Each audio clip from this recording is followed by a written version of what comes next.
Masterminds on the 25th, and Courtney's birthday is on the 13th of September. That's right. Yeah, I should have told her happy birthday yesterday. And your's coming. Wait, is Oh, yours listen, September?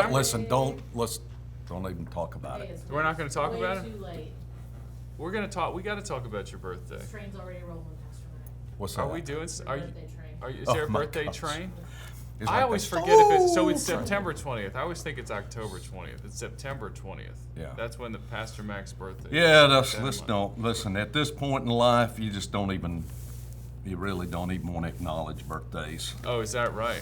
Yeah, well, Okay. I'm getting older, I'm getting slower, I'm getting weaker,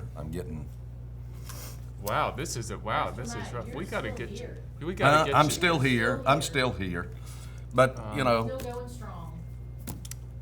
yeah. You're going strong. You preached an amazing message yesterday. I brought my notes. You can see these are my notes from your message yesterday. Oh, yeah.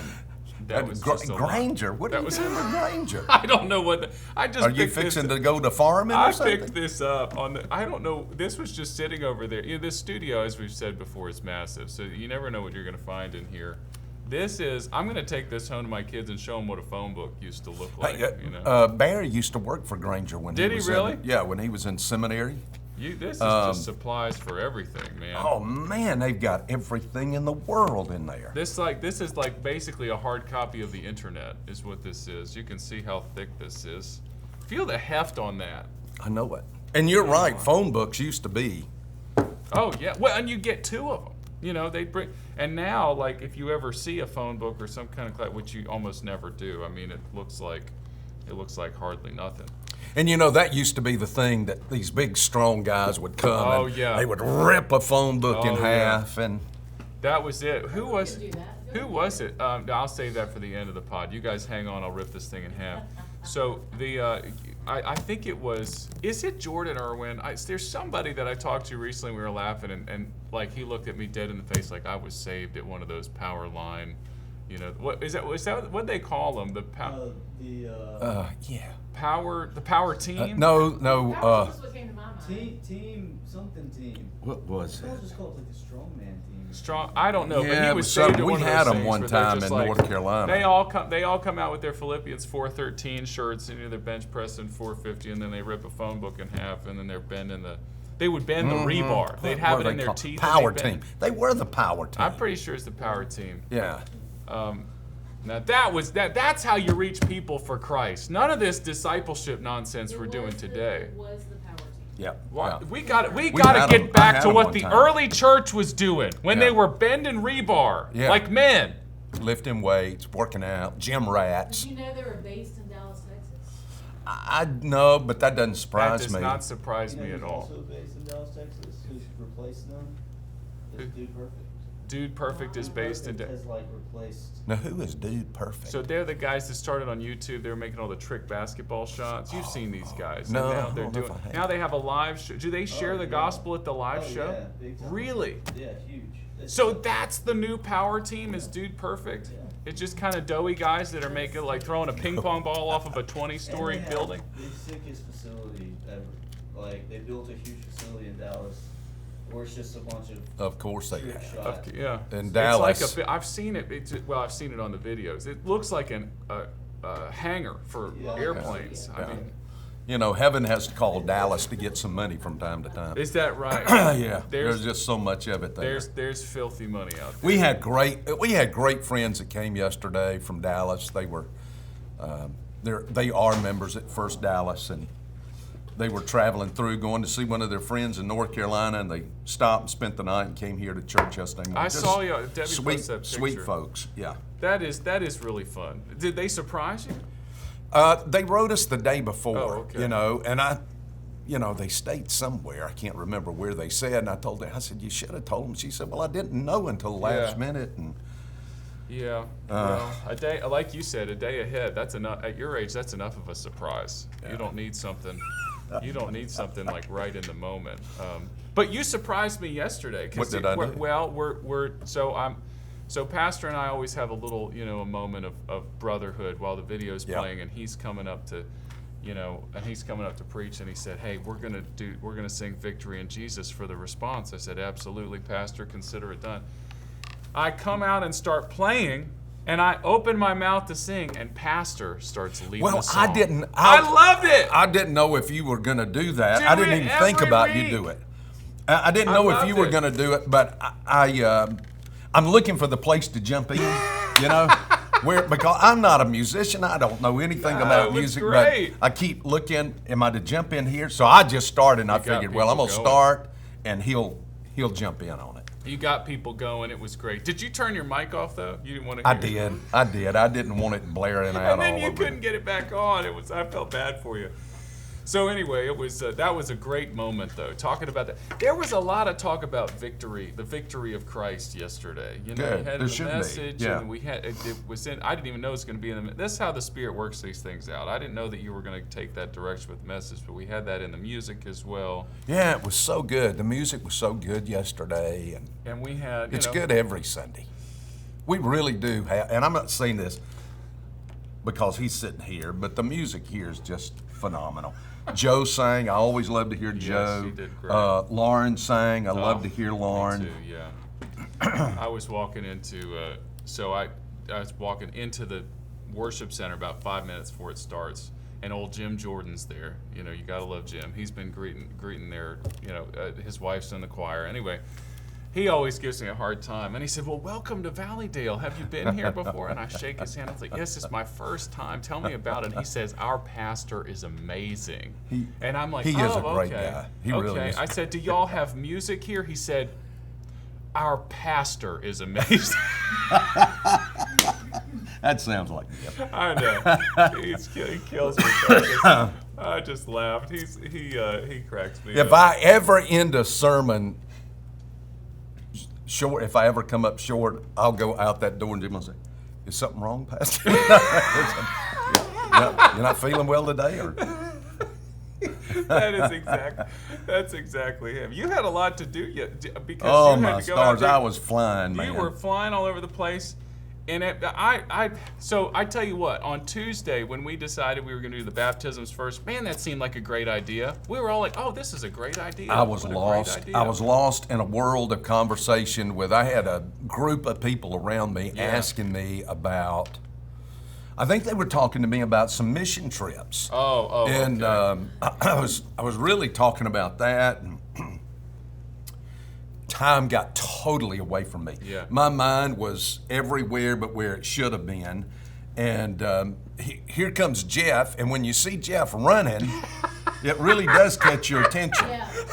I've never seen and, Jeff run. he's saying, "Hey, they're waiting on you to baptize." I thought, "Oh, my stars, yeah." And so I don't know what I said to those guys when I tore out through the middle of them, but I went running, and I thought, well, I got to get my and I had on cufflinks, and so I had to get those things undone. You and came waltzing the in there. harder you try, the more they stick in Yeah, there. it's like a Chinese finger trap. So can I just tell y'all though? Yeah. That made an impact. That coupled with Coffee with Pastor made an impact on the couple that Lily brought to church yesterday. Oh, really? Because they've been going to a church where you have to get some sort of pass to know Oh the my pastor. goodness. Oh my gosh. Oh And my they goodness. said, we took them out to lunch afterwards, and they said, like, that was just so cool, like, you have to do this, this, and this, and I was like, well, yeah, our pastor is so available that he almost didn't make the baptism in the second Yeah.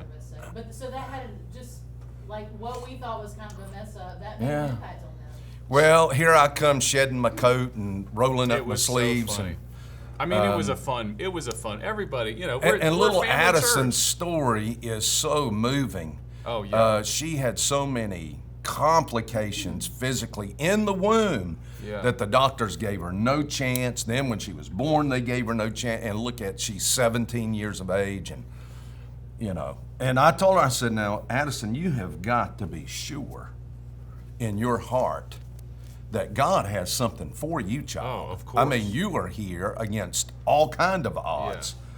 And just a sweet little girl, sweet family. Mom and dad For are, sure, you for know, sure. just sweet folks. So Yeah, her brother Nathan has played in the orchestra for years. He went, and then he hasn't played in a little while because he's been at college. I think he's at Alabama. But yeah, really good family.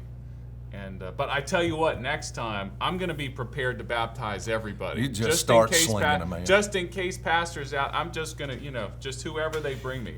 Sundays are a difficult day for me to think about anything except what is right in front of me. Yeah, I understand. It really is, because all I have on my mind is the message. And I can't remember the simplest thing. And it's not just something that's just happened. I've been that way my whole ministry. Yeah. It's for me, I've told you this before. For me, that's Wednesday, because Wednesday nights I have to do like 4 or 5 different things in a row, And I always have to apologize to people, because it's like my mind is not there. They're like trying to talk to me, so Diane Quinn saw me one week and my mind was 8 different ways, and she's like, are you doing okay? So now she always like comes up and says, it's Wednesday, are you okay? I'm like, yes, I'm all right, Miss Diane. She's so sweet.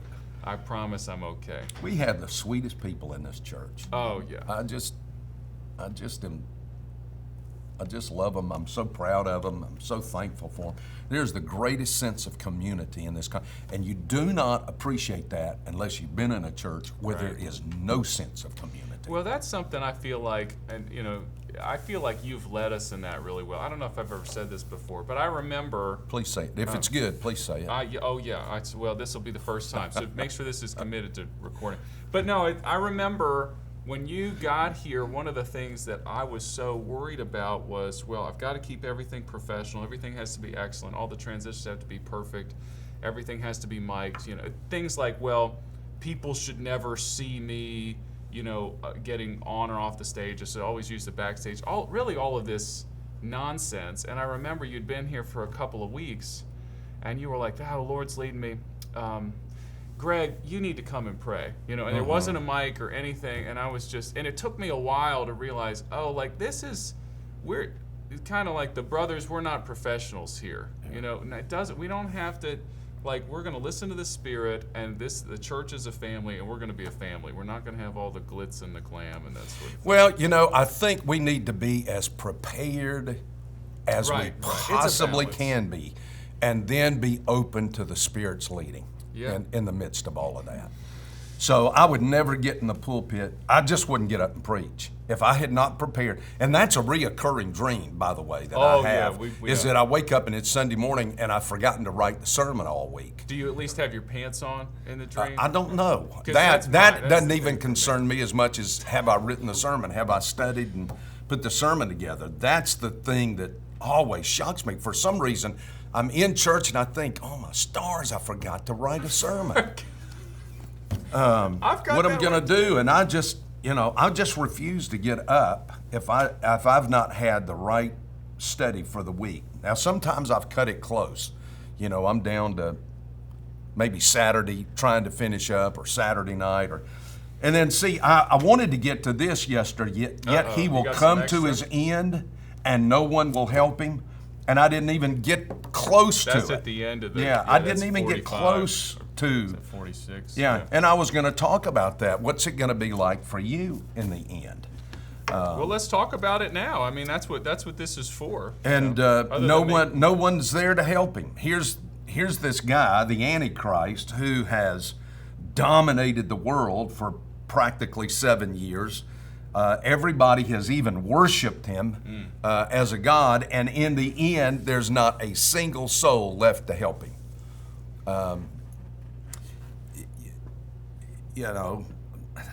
That's Satan.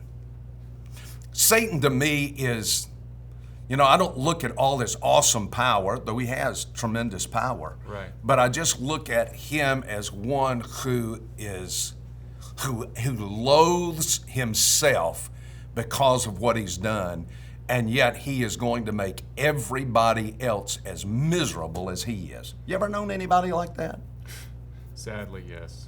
So, Sadly, yes. That's just kind of the way I see him, and in the end, he has nobody. Nobody wants to, not even the wicked, the evil, want to stand with him. Well, and that's an interesting thought, right? Because if all you've done is backstab, and all you've done is double cross, and you've lie and cheat and steal, and you've basically discipled anyone that would follow you in those same actions, then of course it comes to the end. No one's going to be there to help you. It's kind of interesting, even with the Gadarene demoniac, when Jesus goes to cast these demons out of him, the demons say, hey, listen, whatever you do, don't send us back down there. Yeah. Don't make us go there. Hey, look, there are a bunch of pigs. Send us over there Isn't into that those pigs. interesting? I'd rather live inside of a pig than go back to Whatever that dark is. abode where we are confined to, throughout all of eternity now.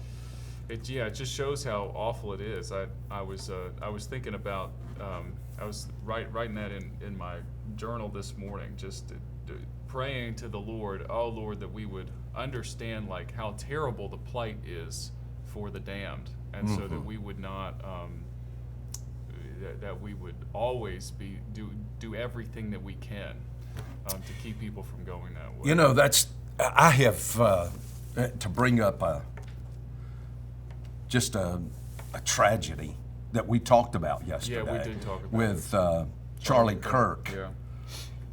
To see what people have said It's in sad. rejoicing. Now, I kind of followed. Yesterday, I got off on this student at Oxford who has now become the student union president. I think today they're going to call for a recount to put him out because this guy has literally gotten on film and talked about essentially that there are some institutions that are beyond redemption. You cannot redeem them, you cannot restore them, you cannot make them and that they need to be done away with by any means. So in other words, Charlie Kirk was a part of this unredeemable institution called the church because of his biblical worldview, his view on marriage, his view on sexuality, his view on gender, all of that. Because of that, he is not redeemable and must be done away with by any means possible, justifying the death of a man because of his beliefs. Now, if that's not martyrdom, I don't know what you call that.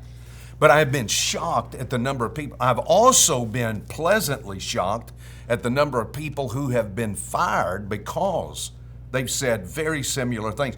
We've got, you have to stop and think about this. We have bred now a generation comfortable with killing you if you don't agree with their thoughts. It's wild, right? And they'll call. Now, you I'm the talking fascist. about little, soft, gentle girls who are 18 or 19 or 20 in college who have said, yeah, I'm glad he got what he got. I'm thinking, if we've done that It's wild. to the flower of our civilization, young ladies who should be innocent, who should be gentle, who should be, it's everything nice, sugar and spice. If we have turned them into that kind of person, God help us for what we have done. I mean, God really help us. Well, I mean, it's well, like you said yesterday, there will be some kind of act of judgment at some point. Jesus himself says, for anyone that would lead these little ones astray, I think that's what you're trying to say with the young innocents, with the least of these, for anyone who would lead these astray, it would be better for him if a millstone were around his neck and cast into the sea. Yeah. So there's a coming judgment for people that would disciple young ones in the deadly sins. I'm right? telling you. I am telling you, that's exactly right. And a lot of this rests on what they are taught in higher education. Yeah, that's true. And a lot of what is taught in higher education rests squarely on the shoulders of the trustees who are entrusted with ensuring that the people that they hire are actually going to teach the things they're supposed to teach instead of Marxist, Lenin propaganda. I have hope that this will be reformed in the said future. Yeah, he said it. I have hope that will be reformed Oh, in the boy, future. I hope so. But it's going to be a long process. If you think about how long the academia has been controlled by a leftist ideology, not to say nothing of a liberal theological ideology, and within that ideology there is no room for debate. There is no toleration of differing ideas. The people who cry out for tolerance are the least tolerant. Yeah, and that is the terrible irony, and that is what. But getting back to your message, you talked about how whatever Christ puts forth, the enemy has a Counterfeit. Yeah. Right? It really is a war, right? Well, that's what Daniel is being told by this angel in verse 36 of chapter 11, really to the end of the chapter. And that is, if you think all these other, and he's gone through all these empires with these incredibly mean and ruthless emperors and kings like Xerxes and Alexander the Great and Antiochus the Great, Antiochus Epiphanes, with all of these guys, and then the Romans come. He says, if you think those things were bad, these men were wicked leaders and rulers, if you think those kingdoms were horrible, he said, you just wait. There's a man coming that is going to lead in absolute pure evil. And that's what we looked at yesterday. It really is hard to imagine things more evil than what's espoused by those leaders, and then also the kings of Israel before the Babylonian exile. Just the things that they did with child sacrifice and so on, absolutely abhorrent. But I guess the identity of the Antichrist is interesting, right? Because his evil is perhaps not entirely on the surface, which is why he's able to garner so many followers. Everything about him is deceptive. Everything about Satan is completely deceptive. And so he is going to be the most fully possessed man, I suppose, that ever drew breath. And he is able to deceive and convince the world with his charm and his charisma, and he will be brilliant as far as his ability to get them to agree, to this pact with Israel and all of these things. But it turns at that 3.5 year period. Every bit of that turns, and when it turns, the mask comes off, the evil comes out, and you see him for what he is. When you preached yesterday, there seemed to be a sense of imminence, like you're trying to prepare the congregation for this happening soon. Obviously, there's enough unrest in the world for us to continue to say, yes, these are the latter days, like we are in a sense in the end times. But would you still say that it's really that peace treaty that you feel like would be the thing that people would be needing to pay attention to? Well, I think the rise of this guy, there will be some generation. And personally, I think God has had a man ready in every generation since the ascension of Christ. I just personally believe. I think Satan has had somebody, in mind in every generation whom he could use, who would be yielded enough to him. It's certainly, we're closer to it today than we've ever been before. I have no idea the day or the time. I do feel like every time I preach, I should be preparing people. Right. And the best way I know to prepare them is just give them the Word of God and let the Holy Spirit take it, settle it in their souls, let them work through it, think through it, and we must be prepared. I must prepare this congregation for hard days because I think they're coming. It's certainly the wiser course of action as you look at the text to understand that, yes, these days are imminent, and so our task is urgent. That's one of even our stated church values is evangelism with urgency. Mm-hmm. We would. It's not good for us to rest on our laurels. It's not good for us to say, oh, well, the immediate future is secure, so we can wait to evangelize these people. We can rest in our comfort and ease. No, I feel like, yes, I feel like the Lord is using you to push us in that direction. Well, I just feel like, it's my responsibility. I'm not placed here to grow this church numerically. I'm placed here to grow this church spiritually. And that's what I shared this the other week. God put me here for this purpose, not to fill the congregation, as Adrian Rogers said, but to fill the pulpit. And if I fill the pulpit, God will take care of the rest. Which, yesterday, we had the largest crowd this year, with the exception of Easter. Did we really? Yeah. Yeah. Well, and that honestly, that does not surprise me, because anytime you see some kind of national tragedy, there's always an uptick, because people are like, okay, what does the Bible have to say about this? What are our spiritual leaders going to say about this? And I just felt like it was, I was meant to be right here in this passage when all of this happened. So, makes sense. Andrew and I were talking, because he was like, man, this is such a shock to me. I'm like, violence should always shock us. Like, we shouldn't become desensitized to that. Yeah. But there's no way that we should be surprised by this. Mm-hmm. Obviously, as Christians, this is the kind of thing that faithful men like yourself have been warning us about for generations. We're at peace here in this American culture, so to speak, in that there are no laws against our faith. Yeah. And yet the hostility against that faith remains. Yeah. And the fact of the matter is, for me, and I had a young man come up yesterday and he said, I just wish that guy would die. Somebody would kill him. Somebody would shoot him. And I said, now listen, what you need to be doing is praying that your heart gets beyond that to the place to where you want the grace of God to fall on his life.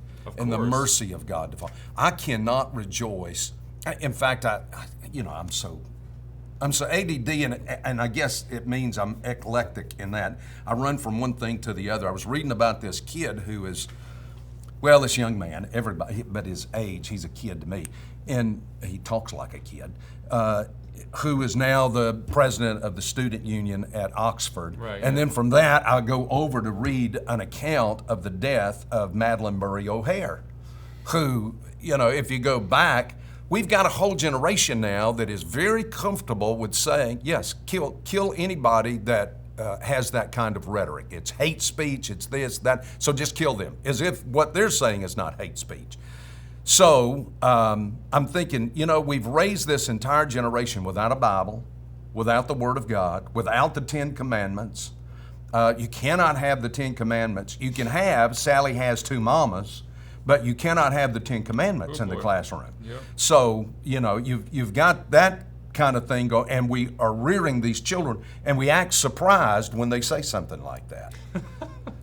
So, but my heart was, and of course, Madeleine Murray O'Hair meets a horrible, do y'all remember any of that? Who is this? She was kidnapped along with at least one son, maybe two, I can't remember, and they were held for a long time, and they bled her organization dry of its money, and then they killed them both. Yeah. And they were missing for years on years. They didn't find them until 2001.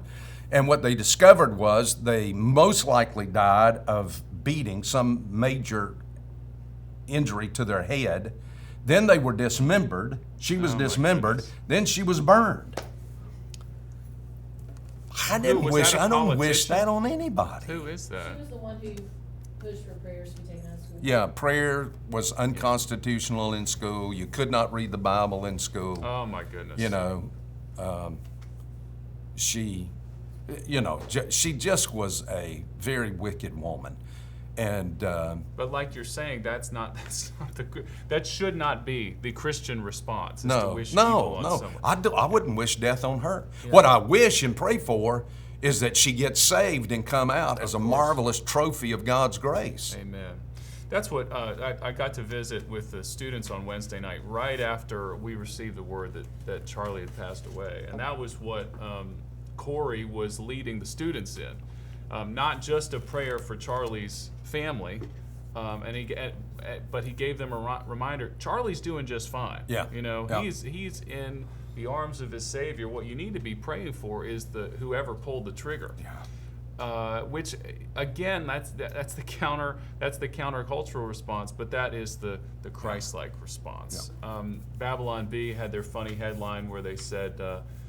Millions of Christian extremists gather to pray for the people that want to kill them, which is, of course, just playing on the fact that we, as Christians, we're labeled as dangerous, fascist, extremists.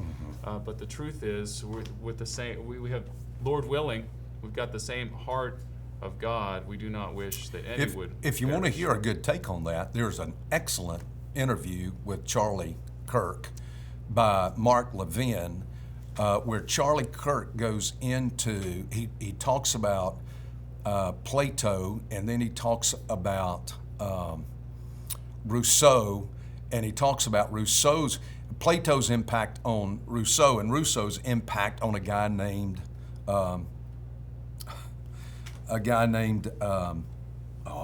Engels and Kroger? no, not Kroger. Begins with a K.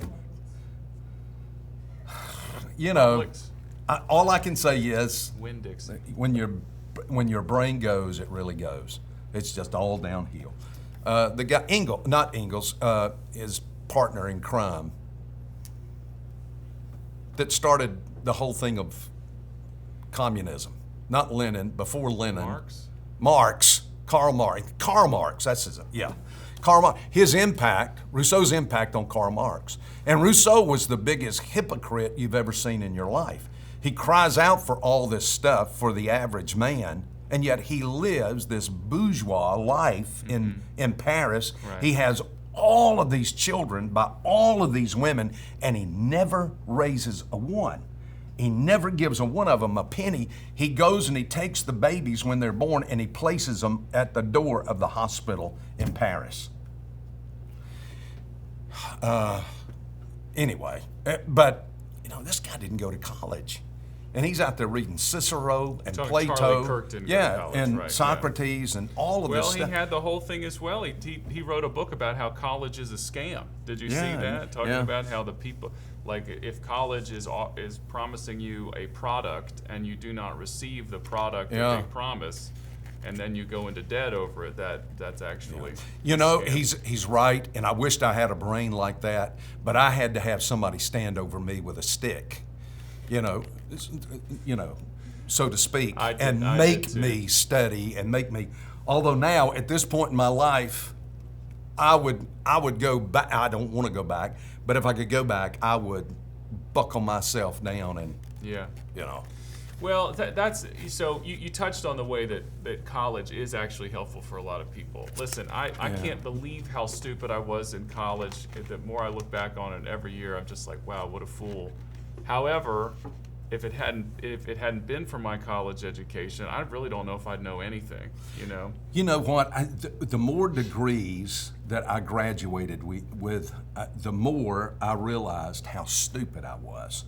Helps you know what you Even don't with know. my PhD, I know this much Right. about that much of the Anabaptist history. I read about all these other Anabaptists, and I think I don't know anything. And I know just that much Yeah. about Hubmaier, and it is so narrowed down and specific, yeah.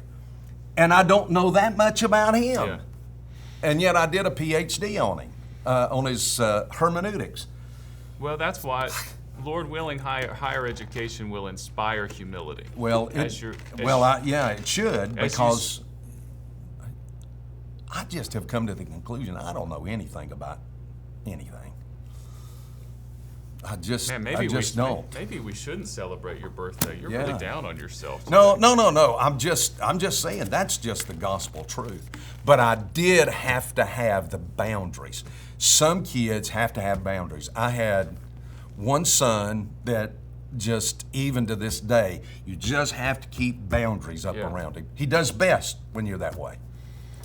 Boundaries are helpful, and I think you said this. You said this recently, just talking about how it is just the best thing for a man, a young man, when he can get married, when he can have kids, because those are the governors, those are the boundaries, the guardrails around a man's life. Hey, nothing settled me down like a good woman.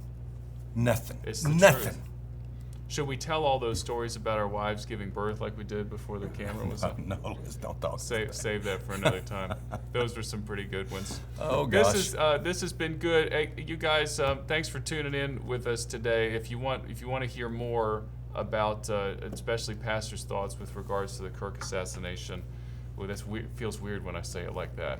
With the Charlie Kirk's assassination, tune into our service yesterday. Message is posted. You can watch the whole thing. And we're going to see you guys Wednesday night. Pastor Barry will be bringing us another message with the 7 deadly sins. Yeah. This Sunday, you're going to finish up Daniel. I think so. This Sunday, Pastor's going to finish up Daniel. My intention. Got some great music coming up soon. What else should we say? Anything else you want us to tell people, Joanna? I won't be here for a couple of weeks. Well, but that doesn't start till the next Sunday. Yeah. So come this Sunday. Keep the attendance high. Okay? Monday I'll be gone.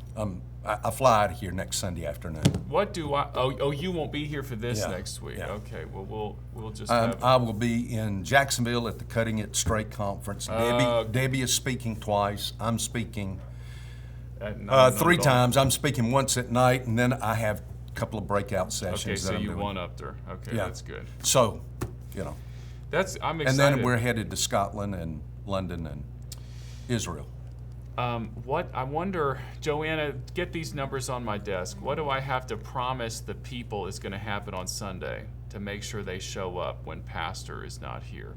They'll show up. I'm just going to have to figure out. They'll be here. They're good folks. All right. They'll be here. They are great folks. All right. With that in mind, say goodbye, Pastor. Goodbye, Pastor.